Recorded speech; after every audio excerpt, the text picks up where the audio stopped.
cooking. Thank you very much to my subscribers and those who watch my videos. Today I'm going to show you how to cook crispy fried chicken. I am very sure that the whole family will enjoy this fried chicken. So come on, let's cook, guys! Okay, so here are our ingredients. I have here 2 pounds whole chicken. So this chicken, I actually cut it in midline so that everything inside will be cooked.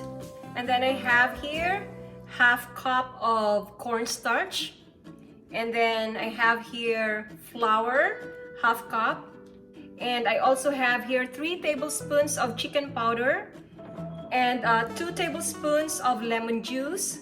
We're also going to use ground black pepper and fish sauce, and we're going to use canola oil for frying. So first of all, we're going to marinate our chicken. So you have to get your fish sauce and just apply liberally on the chicken.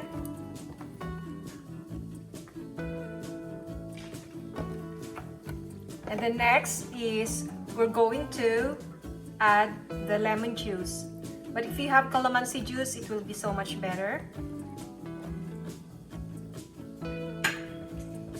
And just massage the fish sauce and the lemon juice. And you can marinate this like overnight if you have the time. But if you can't wait, just let it sit for like around 30 minutes. The next is we're going to add now our chicken powder. And the same thing, you have to massage it as well.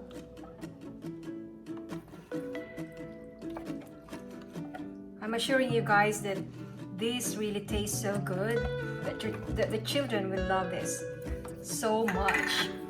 And next is we're going to put or add our ground black pepper.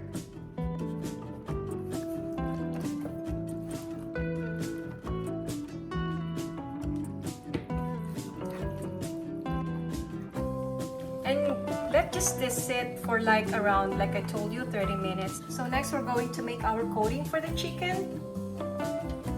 So just put a small amount of water, and then we're gonna add our cornstarch.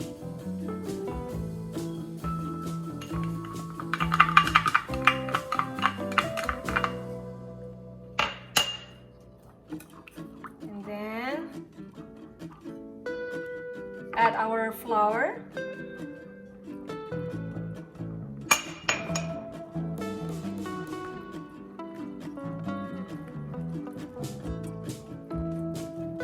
And just season it with a black pepper.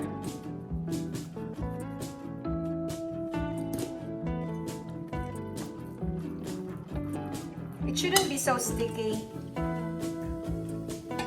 So just add more water.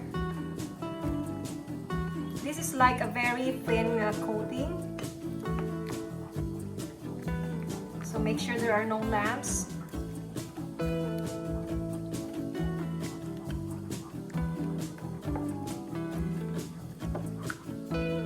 And now we're going to add our coating to our chicken.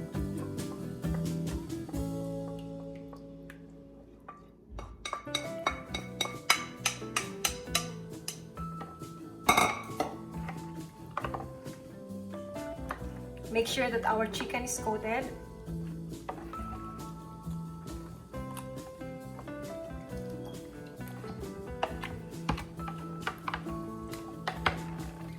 And we're ready to fry.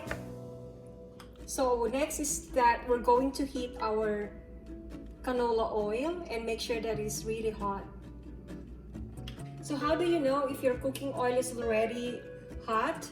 So just dip the wooden spoon and bubbles is coming out from it. And now we're ready to put our fried chicken.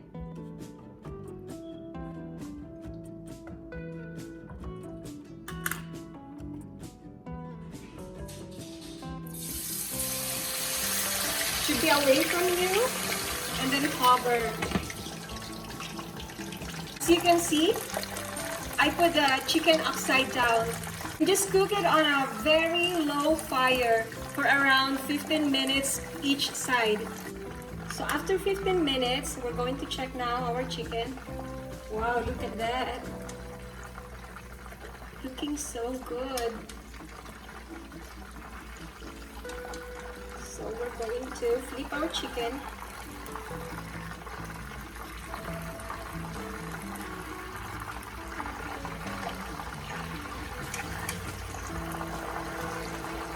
Yum.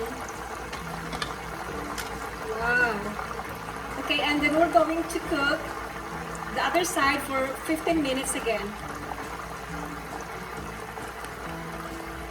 So this is now our finished product, and just let the chicken rest for like around 10 minutes before serving.